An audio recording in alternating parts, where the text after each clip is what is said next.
Peternakan Kuroka bercangkang lunak dari kolam pembesaran raksasa hingga industri pengolahan skala massal. Seiring waktu, kura-kura dipindahkan ke kolam pembesaran skala besar. Disinilah skala industri benar terlihat jelas. Barisan kolam luas membentang sejauh mata memandang, tersusun rapi seperti ladang air raksasa.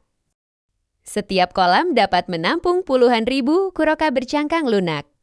Bergerak perlahan di bawah permukaan air yang terus disirkulasikan. Pada tahap ini, pertumbuhan menjadi fokus utama. Setiap kura-kura dipantau secara berkala, berat badan ditimbang, kondisi fisik diperiksa, dan kualitas cangkang dinilai. Cangkang harus lentur, bersih, dan bebas cacat.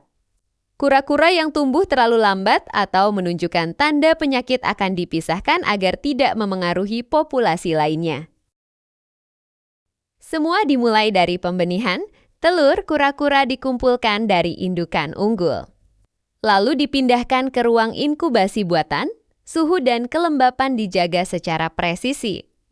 Dalam beberapa minggu, telur-telur ini menetas menjadi bayi kura-kura yang kemudian dipindahkan ke kolam pendederan. Proses penetasan ribuan telur kura-kura. Segalanya dimulai dari telur kecil yang tampak rapuh. Namun menyimpan potensi industri bernilai besar di peternakan kuroka bercangkang lunak. Ribuan telur dikumpulkan setiap hari dari indukan yang telah diseleksi secara ketat. Telur-telur ini tidak dibiarkan menetas secara alami setelah dikumpulkan. Telur segera dipindahkan ke ruang inkubasi buatan sabun, tertutup dengan suhu dan kelembapan yang dikontrol secara presisi. Bayi kura-kura yang baru menetas tidak langsung dipindahkan, mereka dibiarkan beristirahat hingga tubuhnya cukup kuat. Setelah itu, bayi kura-kura dikumpulkan dan dipindahkan ke kolam pendederan yang hangat dan dangkal. Proses ini terlihat sederhana, namun di baliknya terdapat pengawasan ketat, teknologi, dan ketelitian tinggi, karena satu kesalahan kecil di ruang inkubasi bisa berarti kehilangan ribuan kehidupan sekaligus. Facepan perawatan bayi kura-kura. Setelah menetas, perjuangan sesungguhnya baru dimulai. Bayi kura-kura yang masih lemah dipindahkan dengan hati-hati ke kolam. Pendederan kolam khusus yang dirancang untuk fase paling rentan dalam hidup mereka. Kolam pendederan dibuat dangkal dan hangat, suhu air dijaga stabil agar metabolisme bayi kura tetap optimal. Air yang terlalu dingin dapat memperlambat pertumbuhan, sementara suhu berlebih justru meningkatkan risiko stres dan kematian. Pada hari-hari awal, bayi kura-kura belum langsung diberi pakan, mereka masih mengandalkan sisa kuning telur yang melekat di tubuhnya sebagai sumber energi. Setelah beberapa hari, barulah pakan mikro mulai diberikan bertekstur halus dan kaya protein. Pemberian pakan dilakukan sedikit demi sedikit, frekuensi lebih penting daripada jumlah. Tujuannya adalah merangsang pertumbuhan tanpa mencemari air. Karena sisa pakan yang berlebihan bisa menjadi ancaman serius di kolam pendederan. Setiap kolam berisi ratusan hingga ribuan bayi kura-kura, petugas rutin melakukan penyortiran awal. Bayi yang terlihat lemah atau tumbuh tidak normal segera dipisahkan untuk perawatan khusus, mencegah penyebaran penyakit. Minggu demi minggu berlalu, bayi kura-kura mulai menunjukkan perubahan nyata. Gerakan menjadi lebih aktif, nafsu makan meningkat, dan cangkang perlahan menguat meski masih lentur. Fase pendederan adalah tahap paling menentukan tingkat kelangsungan hidup, kesalahan kecil air kotor. Pakan berlebih atau suhu tidak stabil dapat menyebabkan kematian massal dalam waktu singkat. Fase pembesaran skala industri.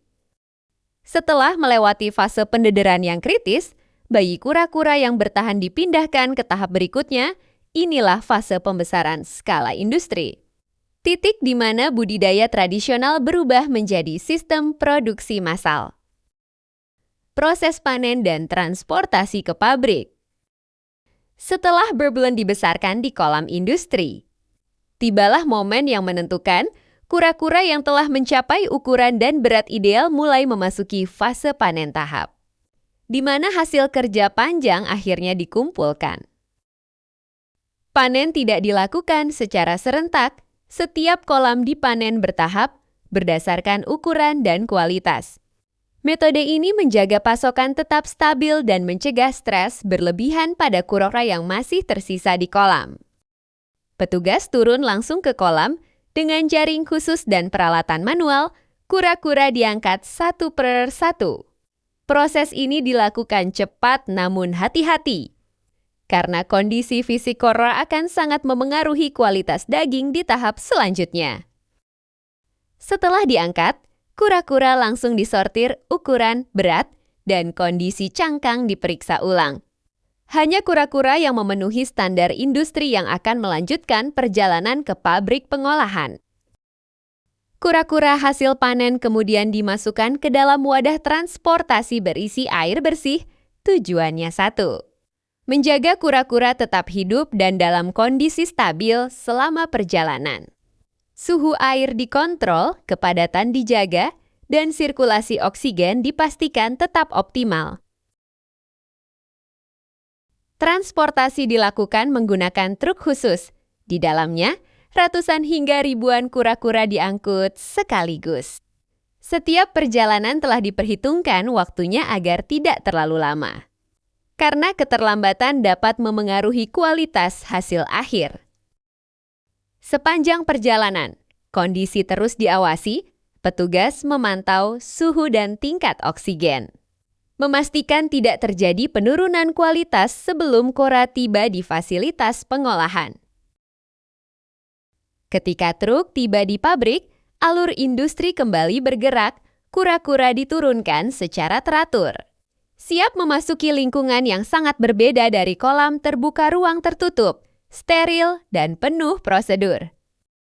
Di titik ini, perjalanan dari kolam ke industri hampir selesai. Apa yang sebelumnya adalah makhluk hidup di perairan tenang, kini menjadi bagian dari rantai produksi pangan skala besar. Tahap selanjutnya adalah yang paling krusial di dalam pabrik.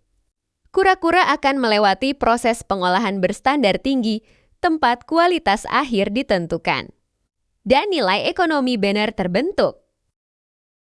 Proses pengolahan kura-kura di pabrik. Setibanya di pabrik, kura-kura tidak langsung diproses. Tahap pertama adalah adaptasi dan pemeriksaan awal. Kura-kura ditempatkan sementara dalam bak berair bersih untuk menstabilkan kondisi tubuh setelah perjalanan panjang. Setelah itu, proses penyortiran akhir dimulai. Ukuran, berat, dan kualitas cangkang diperiksa kembali. Kura-kura yang tidak memenuhi standar industri dipisahkan, sementara yang lolos langsung diarahkan ke jalur produksi utama. Memasuki ruang pengolahan, suasana berubah drastis, lingkungan dibuat dingin, steril, dan terkontrol. Setiap pekerja mengenakan perlengkapan pelindung lengkap. Disinilah standar keamanan pangan diterapkan secara ketat.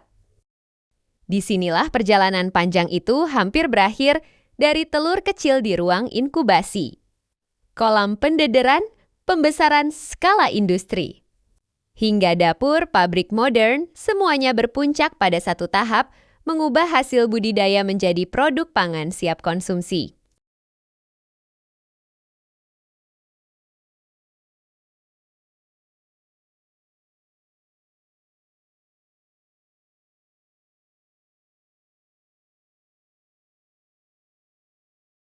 Dari ruang inkubasi hingga lini produksi, setiap tahap saling terhubung membentuk rantai.